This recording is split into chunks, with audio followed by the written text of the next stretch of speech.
प्यारे बच्चों, हमारा आज का टॉपिक की शुरुआत करते हैं। मैं संदीप सहाराणे, व्याख्याता भौतिक विज्ञान, गवर्नमेंट सीनियर सेकेंडरी स्कूल रानी स्टेशन पाली, आप सबका अभिनंदन करता हूँ। इस भौतिक विज्ञान के टॉपिकों की सीरीज़ में आज का हमारा टॉपिक रहेगा विद्युत द्विध्रुव तथा विद्युत द्विध्रुव आघूर्ण। जैसा कि आप सब जानते हैं कि अब तक हमने ये पाया कि आवेश या आवेशों का समूह एक क्षेत्र उत्पन्न करता है और इस क्षेत्र में रखे किसी अन्य आवेश पर आकर्षण या प्रतिकर्षण बल का अनुभव होता है और उसी को हम विद्युत क्षेत्र की तीव्रता कहते हैं। आज जो हमारा टॉपिक रहेगा विद्युत द्विध्रुव का। विद्युत द्विध्रुव एक्चुअल में एक संरचना है और वो संरचना जिसमें समान परिमाण के और विपरीत प्रकृति के दो आवेश उपस्थित होते हैं।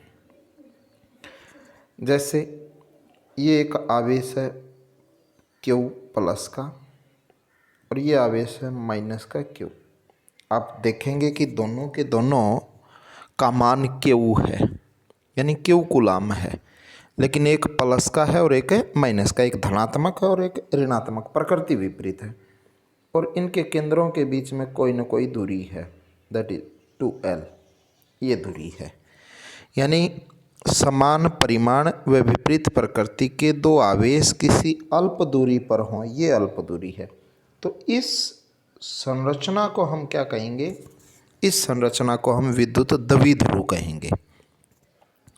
तो विद्युत द्विध्रुव का आशय यही है कि समान मान होना चाहिए। उदाहरण के लिए एक +5 माइक्रोकूलाम है और एक -5 माइक्रोकूलाम है। ये दो आवेशों के युग्म हैं, इनके बीच दूरी 2L है। ये आपका द्विध्रुव होगा। यदि ऐसे हो कि ये +5 माइक्रोकूलाम है और ये -4 माइक्रोकूलाम है, एक आवेश ये है, एक आवेश ये, आवेशों का युग्म है और इनके बीच दूरी 2L है। कोई भी दूरी हो सकती है, अल्प दूरी है। तो देखेंगे कि यहाँ विपरीत प्रकृति के हैं ये आवेश, एक प्लस धनात्मक है और एक ऋणात्मक। लेकिन इस बात का ध्यान रखना है कि दोनों आवेशों का परिमाण समान नहीं है। क्यों? क्योंकि ये 5 माइक्रो का है और ये 4 माइक्रो का, इसलिए ये विद्युत द्विध्रुव संरचना नहीं होगी। तो आपको समझ में आया होगा कि विद्युत द्विध्रुव संरचना का मतलब यही है कि दोनों आवेश परिमाण में समान होने चाहिए और उनकी प्रकृति विपरीत होनी चाहिए। अगर इस प्रकार की संरचना हो कि ये +5 माइक्रोकूलाम है, ये भी +5 माइक्रोकूलाम है, इनके बीच निश्चित दूरी हो 2L, अल्प दूरी है, तो भी ये संरचना में आप देखोगे कि दोनों के परिमाण समान हैं, लेकिन प्रकृति विपरीत नहीं है। दोनों की प्रकृति कैसी होगी? समान, क्योंकि दोनों क्या है? धनात्मक, इसलिए ये भी विद्युत द्विध्रुव नहीं होगा। तो विद्युत द्विध्रुव का सिंपल सा यही मीनिंग है कि दोनों के मान समान होने चाहिए, दोनों के परिमाण यानी मैग्नीट्यूड, उनके मान बराबर हों, परंतु उनकी प्रकृति विपरीत हो।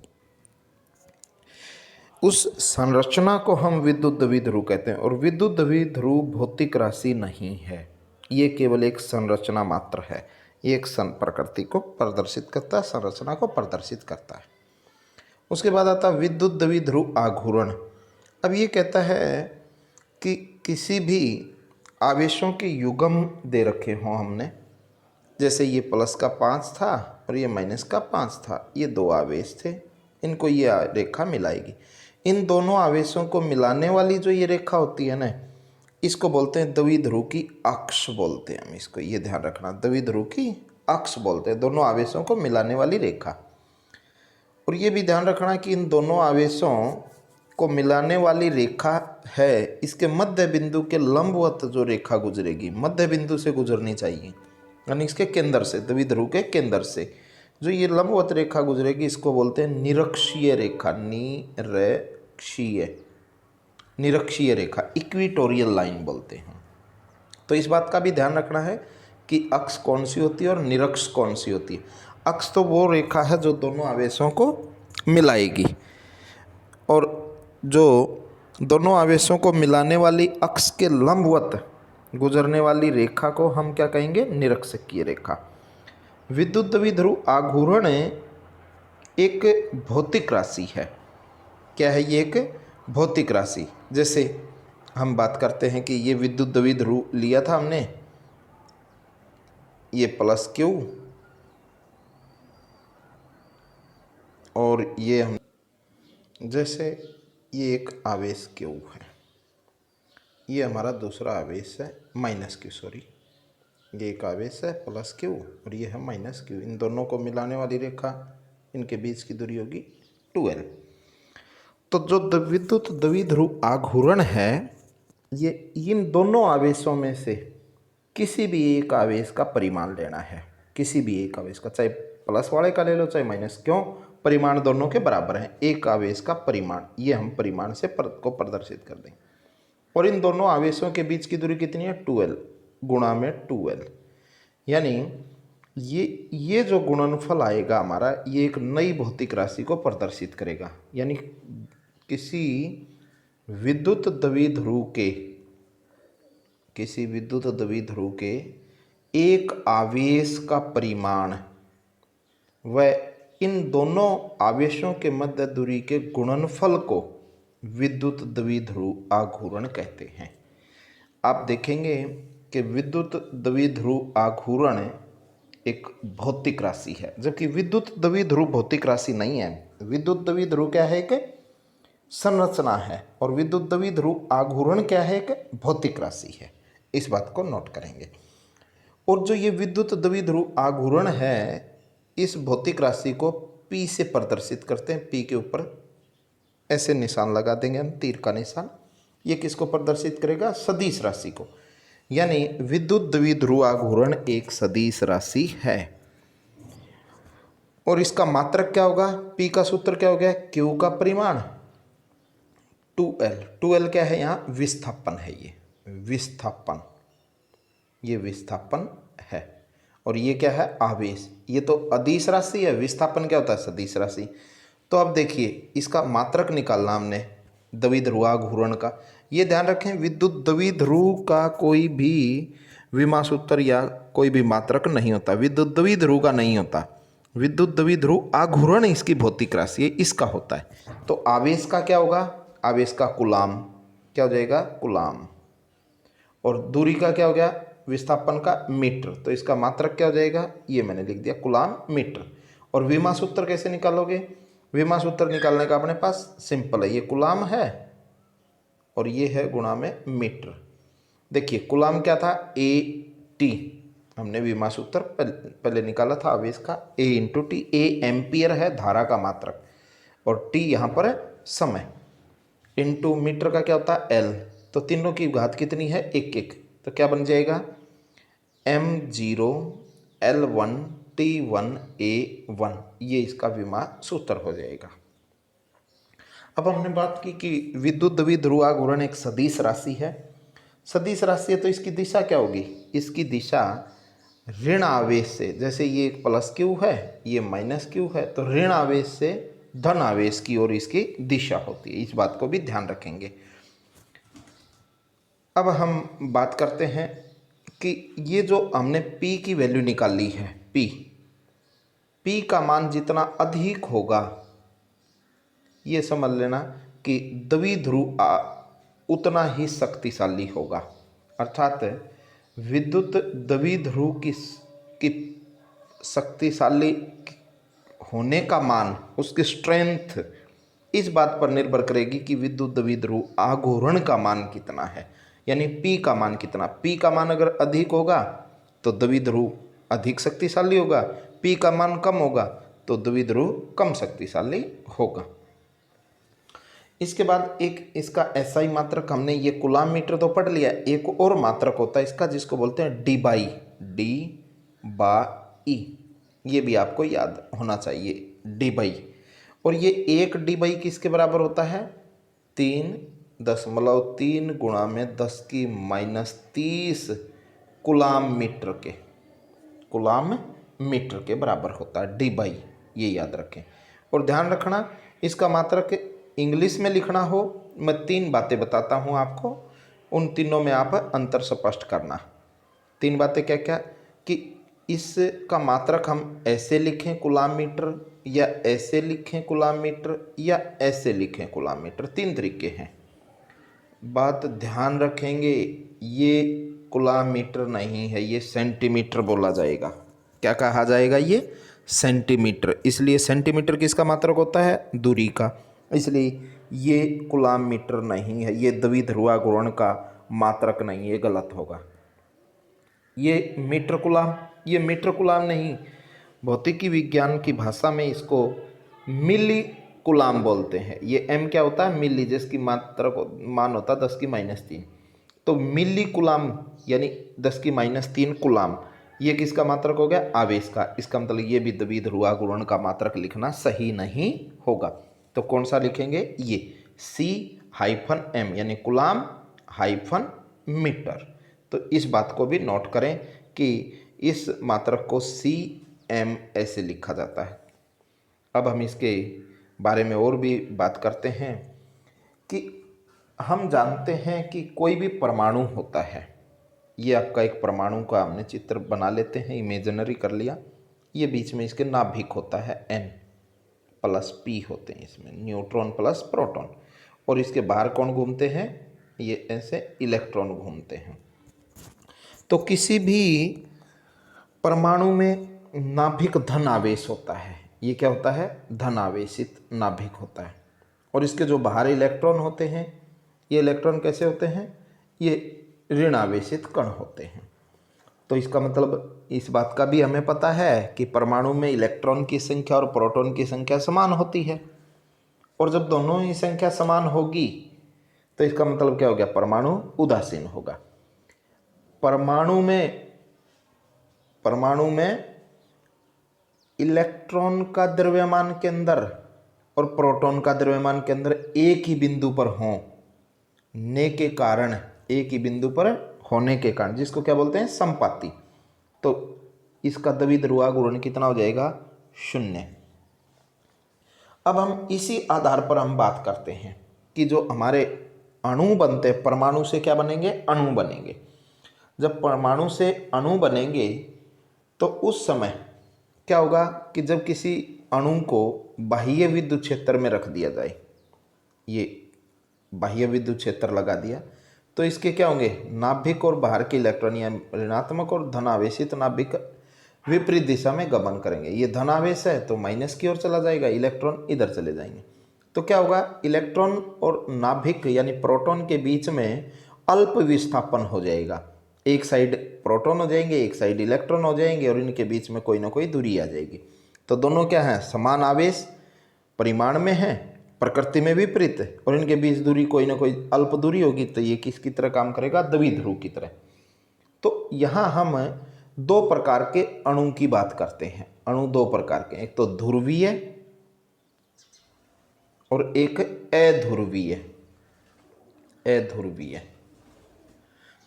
ध्रुवीय कौन से होंगे और अध्रुवीय कौन से होंगे? नाम से ही पता लगता है। ध्रुवीय यानी जिसमें ध्रुव बनते हैं। ध्रुव का मतलब होता है पोल बनना, और पोल बनने का मतलब क्या हो गया? कि प्लस का आवेश और माइनस के आवेश अलग अलग हैं। इसकी परिभाषा में क्या लिखेंगे? ऐसे अणु जिनके धनावेश व ऋण आवेश, यानी धनावेश कौन हो गए? प्रोटॉन, और ऋणावेश कौन हो गए? इलेक्ट्रॉन। यानी वे अणु जिनके इलेक्ट्रॉन का द्रव्यमान और प्रोटॉन का द्रव्यमान समपाती नहीं होता, संपाती शब्द बोला मैंने, संपाती। इसका मतलब क्या होता है? एक ही बिंदु पर होना। अगर ये एक बिंदु है, ये एक बिंदु है, ये संपाती नहीं है। संपाती का मतलब क्या है? ये भी बिंदु यहीं हो, दूसरा भी यहीं हो, एक ही बिंदु पर हो, उसको हम संपाती बोलते हैं। अब क्या होगा? अगर संपाती होंगे प्लस और माइनस, यहीं माइनस हो जाए, तो इनके बीच दूरी कितनी हो जाएगी? प्लस माइनस के केंद्र के बीच 0। अगर ये संपाती नहीं है तो दूरी क्या हो जाएगी? 0 नहीं होगी। और 0 नहीं होगी तो इसका मतलब ध्रुव बनेगा, और 0 हो जाए तो ध्रुव नहीं बनेगा। अतः हम कह सकते हैं कि जो ध्रुवीय होते हैं वो होते हैं जिनमें इलेक्ट्रॉन का द्रव्यमान केंद्र और प्रोटॉन यानी प्रोटॉन का द्रव्यमान केंद्र परस्पर संपाती नहीं होते, अर्थात उनके द्रव्यमान केंद्रों के मध्य दूरी होती है, उनको ध्रुवीय बोलते हैं। उदाहरण लेना हो तो पानी इसका अच्छा उदाहरण है, H2O। अब H2O को देखिए आप, इसकी संरचना देखेंगे तो ऐसी होती है, ये O, ये H और ये H। तो इसमें क्या होगा कि H के इलेक्ट्रॉन और इसके ये सब एक केंद्र पे न होकर इनका परिणामी मान इस दिशा में हो जाता है, और इसको संतुलित करने के लिए इस दिशा में इसको हम ले लेते हैं। तो इसका मतलब क्या होगा? ये एक ही के बिंदु पर न होके अलग अलग हो जाते हैं। तो H2O किसका उदाहरण हो गया? ध्रुवीय अणु का। दूसरा उदाहरण HCl ले सकते हो, HCl। देखिए Cl और H के परमाणु मध्य न होकर थोड़े से साइड में होते हैं, तो इसका मतलब इन दोनों के, इसके इलेक्ट्रॉन प्रोटॉन द्रव्यमान के अंदर, इसके इलेक्ट्रॉन प्रोटॉन द्रव्यमान के अंदर, दोनों के बीच में अल्प दूरी होने के कारण ये द्विध्रुव बनाते हैं। अध्रुवीय कौन से होंगे? अध्रुवीय यानी इसका मतलब जिसमें ध्रुव नहीं बनते, वे परमाणु या वे अणु जिसके परमाणु के नाभिक मतलब प्रोटॉन का द्रव्यमान केंद्र और इलेक्ट्रॉन का द्रव्यमान केंद्र परस्पर संपाती हों, अर्थात उनके द्रव्यमान केंद्रों के मध्य दूरी 0 हो जाए, उनको हम क्या कहेंगे? ध्रुवीय। जैसे O2 का लेंगे तो ऐसी संरचना होगी, ये O, ये O, दोनों के द्रव्यमान केंद्र क्या होंगे? बिल्कुल केंद्र पे हो जाएंगे, इसलिए इनके बीच में दूरी नहीं रहेगी, ये अध्रुवीय की तरह व्यवहार करेंगे। अब हम इसके कुछ न्यूमेरिकल देख लेते हैं। पहला न्यूमेरिकल दिया है कि NaCl किसका फॉर्मूला आपको ध्यान हो तो इसको बोलते हैं सोडियम क्लोराइड, नमक का, साधारण नमक का फॉर्मूला है। NaCl अणु में Na पॉजिटिव व Cl नेगेटिव आयन के मध्य दूरी, यानी ये क्या कह रहा है? ये Na पॉजिटिव है और ये Cl नेगेटिव है, इन दोनों के मध्य की दूरी कितनी है? 1.28 एंगस्ट्रॉम।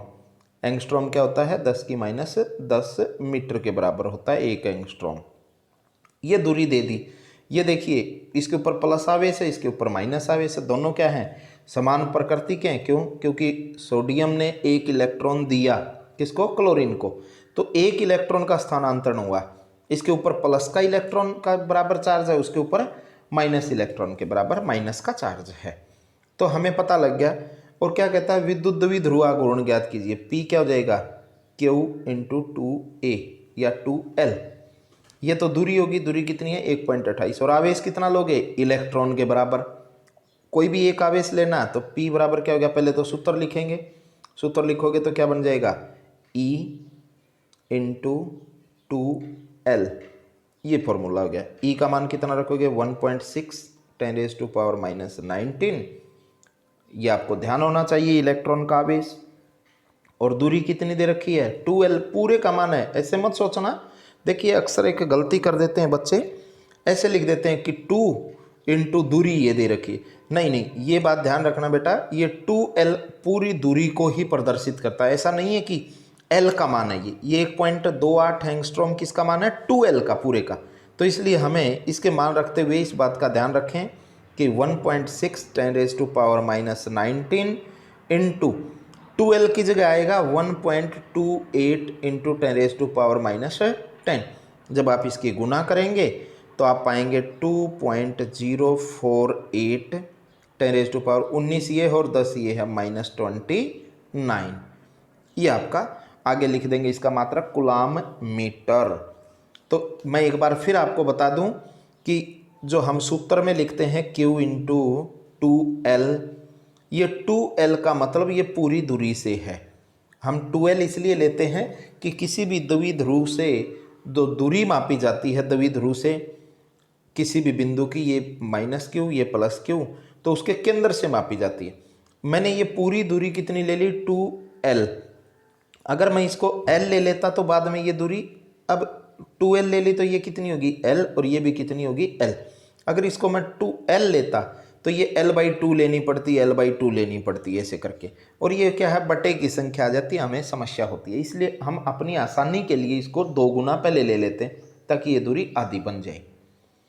दूसरा फॉर्मूला सूत्र देखिए, आवेशों के संदर्भ में Q1 + Q2 = 0 का क्या सूचित करता है। यानी इसका सिंपल सा ये मीनिंग पूछा है कि Q1 + Q2 = 0 है, तो इसका अर्थ क्या होगा, यानी ये किस चीज़ को प्रदर्शित करेगा। और ये पेपर में भी एक बार पूछा गया था क्वेश्चन, तो इसलिए आपको थोड़ा सा ध्यान रखना होगा ऐसे क्वेश्चनों का। तो देखिए, आप इस क्वेश्चन को ऐसे लिख लीजिए, Q1 + Q2 = 0। तब क्या हो जाएगा, Q1 बराबर है, Q2 को उधर लेके जाओगे तो माइनस का Q2, तो आप क्या देखेंगे, ये बराबर क्या बता रहा है कि इनके मान बराबर हैं, लेकिन ये प्लस में है तो ये माइनस में। अर्थात हम लिखेंगे कि Q1 का परिमाण Q2 के परिमाण के बराबर है, परंतु प्रकृति कैसी है इनकी, प्रकृति कैसी है, विपरीत।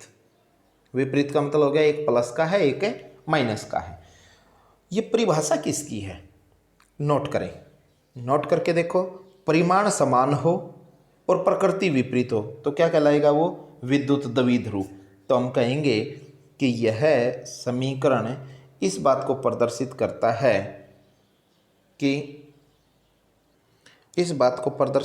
है कि यह एक विद्युत द्विध्रुव है।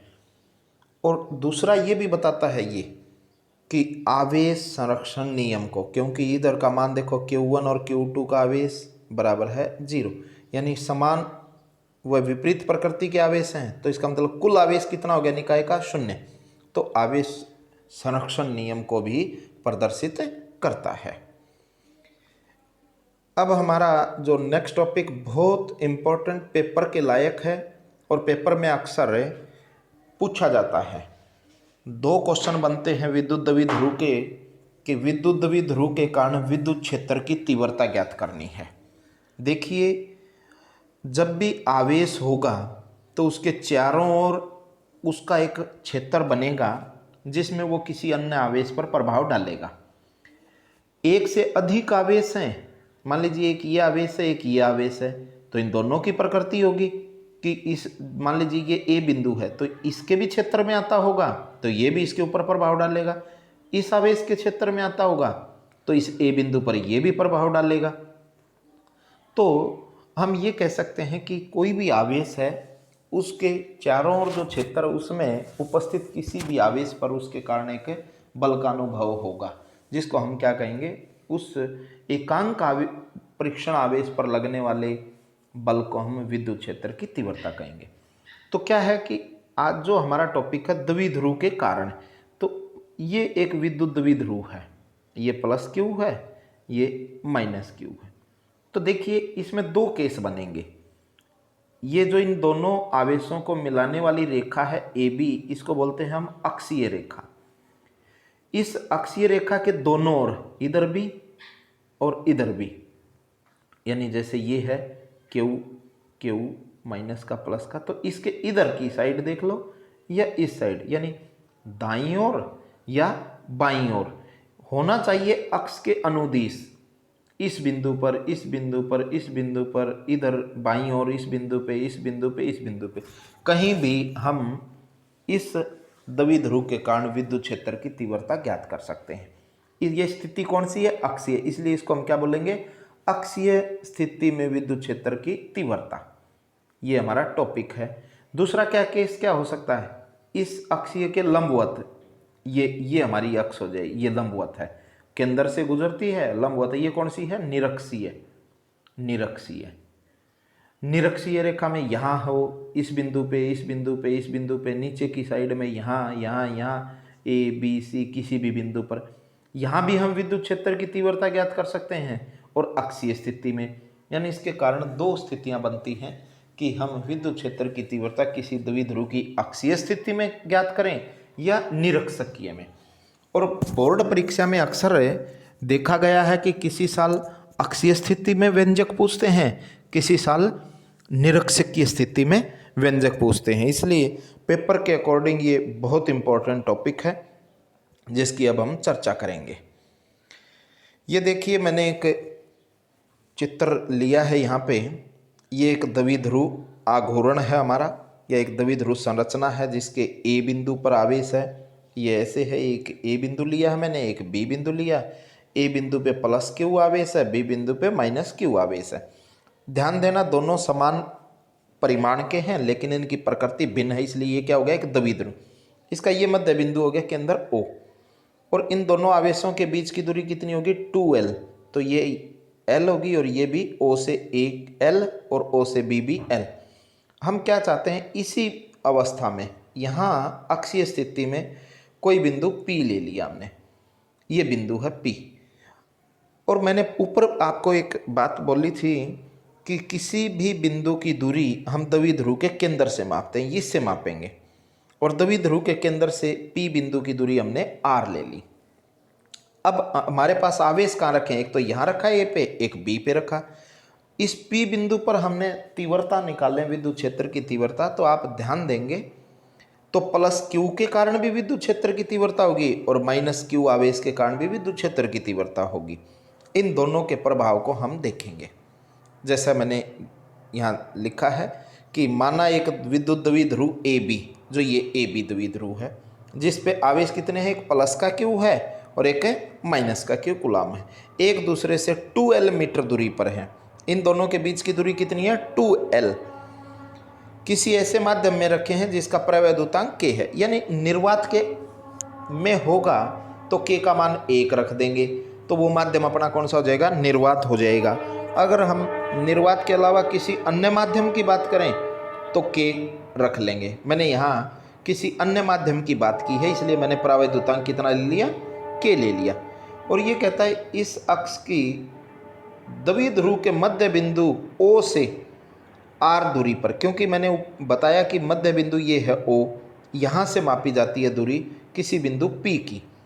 ये P बिंदु कौन सा, प्रेक्षण बिंदु। प्रेक्षण बिंदु का मतलब होता है वह बिंदु जहाँ पर इस विद्युत द्विध्रुव का प्रभाव देखना है, यानी यहाँ पर एकांक धन आवेश रखा हुआ, प्रेक्षण आवेश रखा है। इस P बिंदु के ऊपर इस द्विध्रुव के कारण कितना विद्युत क्षेत्र होगा उसका मान हम ज्ञात करेंगे। मान लीजिए कि हम ऐसा मान के चलते हैं कि ये जो प्लस आवेश है इसके कारण P पर जो विद्युत क्षेत्र लगेगा उसका नाम मैंने E1 रख दिया, और माइनस Q के कारण जो P इसके ऊपर लगेगा उसका मान मैंने E2 रख दिया। तो अब व्यंजक कैसे बनाओगे, हम पहले लिखेंगे प्लस Q आवेश के कारण P पर तीव्रता, यानी पूरा लिखो तो विद्युत क्षेत्र की तीव्रता कितना मान हो गया, E1। E1 कैसे निकालोगे, पहले आप दिमाग में ये बात याद रखो कि विद्युत क्षेत्र की तीव्रता का सूत्र क्या होता है, 1/4 पाई एप्सिलॉन 0 Q बटे हुए दूरी का वर्ग, ये सूत्र होता है निर्वात में। यहाँ मैंने क्या ले रखा, माध्यम, इसलिए K आ जाएगा, उससे कोई फर्क नहीं पड़ना। अगर निर्वात में लोगे तो K का मान 1 हो गया तो K हट जाएगा। तो अब हमें इस बात का ध्यान रखना कि दूरी कौन सी लेनी है। अब ये A से लेकर P तक की दूरी लेनी है, और दूरी कहाँ से मापी जाती है, केंद्र से। केंद्र कहाँ है, ये रहा। ये दूरी कितनी होगी, R, और ये दूरी कितनी है, L। इस R में से इस L को घटा दें तो ये दूरी नहीं बच जाएगी, तो A से P की दूरी कितनी होगी, AP की दूरी R माइनस L के बराबर हो जाएगी। तो अपने सूत्र में रख देंगे, सूत्र क्या बन जाएगा, E1 बराबर है 1/4 पाई एप्सिलॉन 0, आवेश कौन सा है, Q, बटे हुए दूरी का वर्ग है। दूरी कौन सी? ए बिंदु से लेकर पी बिंदु के बीच की दूरी, और ये कितनी है? R minus L. लिख देंगे दूरी आर माइनस एल का वर्ग। ये हमारा फॉर्मूला हो गया E1। और के भी लगा देंगे हम। के इसलिए लगा देंगे, मैंने इसमें प्रावैद्युतांक के लिया है किसी माध्यम का। अब विद्युत क्षेत्र की तीव्रता क्या है? एक सदिश राशि है। सदिश राशि है तो इसकी दिशा होगी। और हमने बात की थी कि यदि आवेश धन आवेश है तो दिशा बाहर की ओर होगी, और ऋण आवेश है तो अंदर की ओर होगी। तो इसकी दिशा किधर हो जाएगी? इस के कारण इस बिंदु पर लगने वाले विद्युत क्षेत्र E1 की दिशा ये हो जाएगी, बाहर की ओर हो जाएगी, दूर धकेलेगा, इसको प्रतिकर्षित करेगा। क्यों? क्योंकि यहाँ हम परीक्षण आवेश प्लस का लेके चले हैं, और ये खुद क्या है? प्लस है, यानी धन आवेश है, और धन आवेश आपस में प्रतिकर्षित करते हैं। तो E1 की दिशा ये हो जाएगी। इसको बोलेंगे ए से पी की ओर। इसी प्रकार अब दूसरी लाइन में हम क्या लिखेंगे? इस आवेश का प्रभाव देखेंगे। माइनस क्यू आवेश के कारण पी बिंदु पर तीव्रता, पी बिंदु पर तीव्रता, उसका E2 सूत्र वही रखेंगे, 1/4 पाई एप्सिलॉन 0 के, क्योंकि माध्यम वही है, आवेश क्यू है बटे हुए दूरी का वर्ग। अब दूरी निकाल लो पहले। दूरी कौन सी लेंगे? बी से लेकर पी तक की ये दूरी मापनी है हमने। हमें पता दूरी कहाँ से मापी जाएंगी? केंद्र से। ये दूरी कितनी है? आर, और ये कितनी है? एल। तो टोटल दूरी यहाँ से यहाँ तक कितनी होगी? R plus L. ये ध्यान रखना, इन दोनों को जोड़ोगे, इसको और इसको जोड़ोगे तो इसके बराबर हो जाएगी। यानी ऐसे भी आप समझ सकते हो कि बी से पी बराबर है बी से ओ प्लस ओ से पी, ऐसे लिख सकते हैं। तो बी से पी कितना है? ये बी से ओ कितना है? आर, एल प्लस ओ से यहाँ तक कितना? आर। तो क्या हो जाएगा? आर प्लस एल या एल प्लस आर। अब सूत्र में लिखो, E2 बराबर है 1/4 पाई एप्सिलॉन 0 के क्यू बटे हुए आर प्लस एल का स्केयर। ये सूत्र हो गया। विद्युत क्षेत्र की तीव्रता सदिश राशि है, इसकी भी दिशा बताएंगे। इसकी दिशा बताओगे तो ये कैसा आवेश था? यहाँ माइनस का आवेश है बी बिंदु पे, और यहाँ परीक्षण आवेश प्लस का है, तो किधर हो जाएगी दिशा? अंदर की ओर, यानी पी से लेकर बी की ओर। तो इसकी दिशा क्या हो जाएगी हमारी? पी से बी की ओर। अब ध्यान देना कि हमने ये देख लिया कि पी बिंदु के ऊपर दो तीव्रताएं लगी हैं, एक बाहर की ओर लगी है E1, एक इसके विपरीत लगी है E2। ये ऐसे लगी हैं, एक ही बिंदु है P, और सदिश राशि हैं। हम 11वीं क्लास में पढ़ चुके हैं कि यदि दो सदिश एक ही दिशा में हो तो उनको जोड़ दिया जाता है A प्लस B, और अगर सदिश विपरीत दिशा में हो तो माइनस कर देते हैं A माइनस B, ऐसे करते हैं हम। तो यहाँ क्या है? ये दोनों एक दूसरे के विपरीत दिशा में हैं। तो क्या है? क्योंकि बिंदु P पर तीव्रताएं E1 व E2 एक ही रेखा के अनुदिश लेकिन विपरीत दिशा में है, तो P बिंदु पर परिणामी तीव्रता E इन दोनों तीव्रताओं के अंतर के बराबर होगी। लेकिन ये ध्यान रखना है कि अब हम किस E1 में से E2 घटाएं या E2 में से E1। तो हम अधिक वैल्यू में से कम वैल्यू घटाएंगे। जिस तीव्रता का मान अधिक होगा उसमें से कम घटाएं, कम मान वाले को घटा देंगे। अब पता कैसे लगे हमें कौन ज़्यादा है और कौन कम है? हमें इस बात का पता है कि तीव्रता दूरी के वर्ग के व्युत्क्रमानुपाती होती है। इसका मतलब दूरी का मान अगर अधिक होगा तो ई का मान क्या हो जाएगा? कम हो जाएगा। तो दूरी किसकी ज़्यादा है? आप देखोगे माइनस वाला पी बिंदु से ज़्यादा दूर है और प्लस वाला आवेश कम दूरी पे है। तो जिसकी दूरी ज़्यादा उसके कारण तीव्रता कम। तो ज़्यादा दूरी किसकी थी? माइनस क्यू वाले की। इसकी तीव्रता कौन है? E2। तो E2 का मान E1 से कम हो जाएगा, अर्थात ये कह सकते हैं कि E1 का मान E2 से अधिक है। क्यों? क्योंकि E1 विद्युत क्षेत्र की तीव्रता प्लस क्यू आवेश जो बिंदु A पर रखा है इसके कारण है, और ये बिंदु A P बिंदु के नज़दीक है और बिंदु B P बिंदु से दूर है। तो अब हमें ये बात पता लग गई कि E1 बड़ा है और E2 छोटा है। तो परिणामी तीव्रता E बराबर क्या हो जाएगी? E1 माइनस E2, इसके बराबर हो जाए। तो इन दोनों के मान रख देंगे। E1 का मान क्या था, रख के देखो 1/4πε0K क्यू बटे हुए R माइनस एल का स्क्वायर, माइनस उसका मान क्या था 1/4πε0 बटे में K और Q बटे R प्लस एल का स्क्वायर। दोनों में कॉमन ले लो जो आता है। कॉमन क्या आ गया, E बराबर है 1/4πε0K और Q, ये तो आगे कॉमन।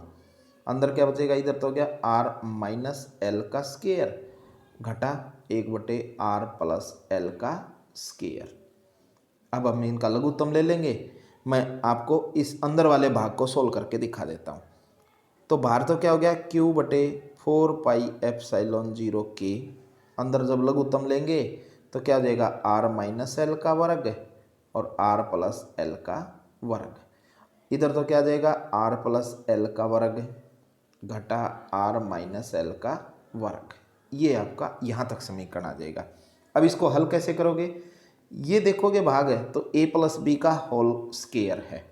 अब मैं सूत्र लिख के दिखा देता हूँ कि R प्लस एल का जब वर्ग हो तो इसका सूत्र क्या बनेगा, R का वर्ग प्लस एल का वर्ग प्लस 2RL, और R माइनस एल का वर्ग दे रखा है तो इसका सूत्र क्या बनेगा, R का वर्ग माइनस R माइनस एल का स्क्वायर का सूत्र क्या हो गया, R का वर्ग प्लस एल का स्क्वायर माइनस 2RL, और R प्लस एल का क्या था, R प्लस एल का था R square plus L square plus 2RL।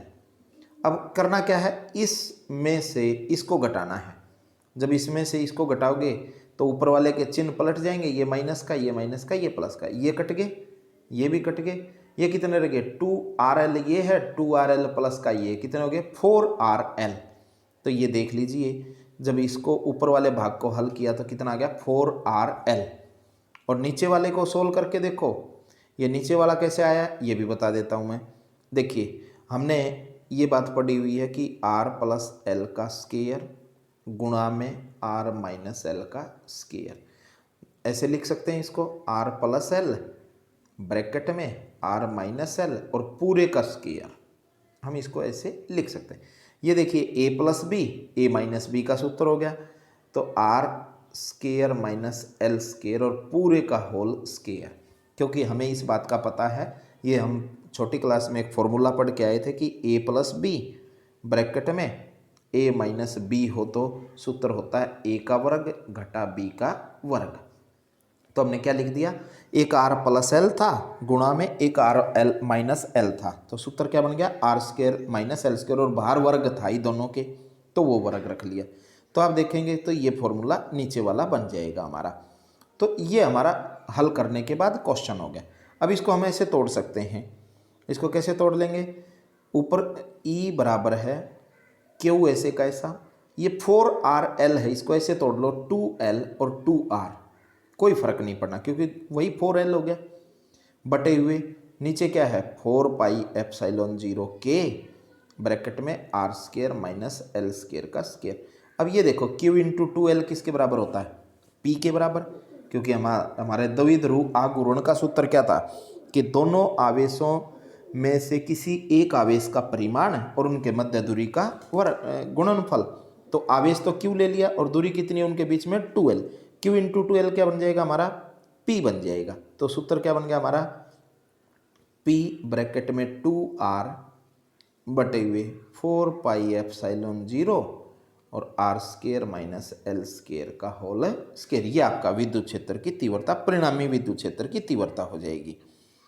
इसमें हम केस बना सकते हैं, हम ऐसा मान लें क्योंकि जो द्विध्रुव होते हैं, द्विध्रुव जो होते हैं इसके सूत्र अगर इसकी परिभाषा देखेंगे तो विद्युत द्विध्रुव की परिभाषा क्या थी कि दो आवेशों के मध्य अल्प दूरी हो। अल्प दूरी का मतलब क्या हो गया कि जो हमारी 2L दूरी है आवेशों के बीच की, ये R की तुलना में बहुत छोटी होती है। जब ये R की तुलना में छोटी होगी तो इसका मतलब क्या हो गया, जैसे मान लीजिए 5 है, 5 बड़ा है 2 से, तो दोनों का वर्ग करके देखो, तो दोनों का वर्ग करोगे तो क्या हो जाएगा, जैसे 5 बड़ा है 2, दोनों का वर्ग करो, 5 का वर्ग कितना हो गया 25, और 2 का वर्ग कितना हो गया 4। कौन बड़ा हुआ, बड़े का वर्ग। तो बड़ी संख्या का वर्ग बड़ा और छोटी संख्या का वर्ग छोटा होता है। तो अगर r का मान l से बड़ा है तो r का वर्ग बड़ा हो जाएगा l के वर्ग से, बहुत बड़ा हो जाएगा। क्योंकि 5, देखो इस बात को समझो कि 5 बड़ा है 2 से, कितना अंतर 5 2 से कितना बड़ा है 3, और 5 का वर्ग करोगे 25 बड़ा है 4 से, ये कितना बड़ा हो गया 21। बहुत बड़ी संख्या, ज़्यादा अंतर आया। जब हम वर्ग करते हैं तो इन संख्याओं में बड़ा अंतर आता है। इसलिए जब r बड़ा है l से तो r का स्क्वायर बड़ा हो जाएगा, बहुत बड़ा हो जाएगा l के वर्ग से। तो ये तो पहले ही छोटी संख्या थी और इसका वर्ग और भी छोटा हो गया, ये बड़ी संख्या थी इसका वर्ग और भी बड़ा हो गया, तो इस संख्या को हम छोड़ सकते हैं। तो यानी नगण्य बोलते हैं। R square minus L square को क्या लिखा जा सकता है, आर स्क्वायर लिखा जा सकता है। इस संख्या को इसकी तुलना में हम नगण्य बोलते हैं, यानी इसको छोड़ सकते हैं। तो क्या बचेगा आर स्क्वायर। तो सूत्र क्या बच गया हमारा। अब ये जो हमारा फॉर्मूला था, इस फॉर्मूले में क्या लिख देंगे, ई बराबर है 1/4 पाई एप्सिलॉन नॉट के, और ऊपर क्या बचा हुआ था 2pr बटे हुए, नीचे क्या हो गया एल स्क्वायर खत्म हो गया, तो क्या बचेगा r की घात 4। एक r से एक घात काटोगे तो कितनी बचेगी, r की 3 घात बचेगी। तो हमारा लास्ट में जो सूत्र बचेगा वो क्या हो जाएगा, e बराबर है 1/4 पाई एप्सिलॉन 0 के 2p/r की घात 3, क्योंकि 4 थी ऊपर एक r था तो एक कट जाएगी तो कितनी रह जाएगी r की 3। ये हमारा किसी भी माध्यम के अंदर हमारा विद्युत क्षेत्र की तीव्रता है, यानी किसी विद्युत द्विध्रुव आघूर्ण के कारण उसकी अक्षीय स्थिति में परिणामी विद्युत क्षेत्र की तीव्रता है किसी माध्यम में। अगर निर्वात में हो तो मैंने ऊपर भी बताया था कि निर्वात में हो तो के का मान कितना रख देंगे, 1 रखोगे तो क्या बन जाएगा, ई बराबर है 1/4 पाई एप्सिलॉन 0 क्यू बटे हुए r की घात 3, 2p बटे r की 3। दोबारा लिख देता हूँ, ई बराबर है 1/4 पाई एप्सिलॉन 0 2p/r की पावर 3। ये हमारा विद्युत क्षेत्र की तीव्रता निकल जाएगी किसी विद्युत द्विध्रुव के कारण, उसकी कहाँ अक्षीय स्थिति में, ये भी ध्यान रखें ये अक्षीय स्थिति में। और विद्युत क्षेत्र की तीव्रता की दिशा किधर हो जाएगी, देखिए विद्युत क्षेत्र ई की दिशा द्विध्रुव की अक्ष के सदिश ऋण आवेश से धन आवेश की ओर है। अब यहाँ देखिए चित्र को दोबारा देख लीजिए, बड़ा कौन था, E1 बड़ा था, E1 क्या था, बड़ा मान था E2 से, तो परिणामी E की दिशा किधर होगी, जो ज़्यादा होगा उसी की दिशा में, E1 की दिशा में। तो E की दिशा क्या होगी, इस दिशा में हो जाएगी। और द्विध्रुव से मैच कराओ, ये कौन सा आवेश है, ऋण आवेश, ये कौन सा है, धन आवेश। तो ऋण आवेश से धन आवेश की और विद्युत क्षेत्र की तीव्रता होगी। बहुत इम्पोर्टेंट टॉपिक था ये, और मैं उम्मीद करता हूँ आप सबको अच्छे से समझ में आया होगा। इस टॉपिक को कम से कम 2 बार आप लिख के अच्छे से याद करके देखें और आपको अच्छे से आ जाएगा। ये पेपर के लायक है, बहुत इम्पोर्टेंट टॉपिक है। तो बच्चों मैं उम्मीद करता हूँ कि आपको अच्छे से समझ में आएगा और मैं आपके उज्जवल भविष्य की शुभकामनाएं करता हूँ, और आप निरंतर हमारे साथ बने रहें। आपको और भी आगे अच्छे अच्छे टॉपिक मिलते रहेंगे। कल हम जो चर्चा करेंगे नेक्स्ट वीडियो में, वो हम विद्युत द्विध्रुव की, ये आज तो हमने अक्षीय पढ़ा है, अगले टॉपिक में हम निरक्षीय में पढ़ेंगे। यानी ये द्विध्रुव ऐसे बना के प्लस क्यू माइनस क्यू, इस अक्ष में कोई बिंदु लेंगे हम P, इस बिंदु पर इस द्विध्रुव के कारण हम विद्युत क्षेत्र की तीव्रता ज्ञात करेंगे। ये हम नेक्स्ट वीडियो में करेंगे। तब तक आप हमारे साथ बने रहें और आप निरंतर अपनी पढ़ाई करते रहें। मैं संदीप सारण, व्याख्याता भौतिक विज्ञान, गवर्नमेंट सीनियर सेकेंडरी स्कूल रानी स्टेशन, आप सबके उज्जवल भविष्य की कामना करता हूं और उम्मीद करता हूं कि आप सब पढ़ रहे होंगे और इस वीडियो को आप ज़्यादा से ज़्यादा बच्चों को भेजें और ज़्यादा से ज़्यादा बच्चों को बोल रहे हैं कि इसको लाइक करें, शेयर करें और सब्सक्राइब करें, ताकि उनको लगातार निरंतर हमारे आने वाले वीडियो भी मिलते रहें और उनकी पढ़ाई निरंतर रहे। धन्यवाद।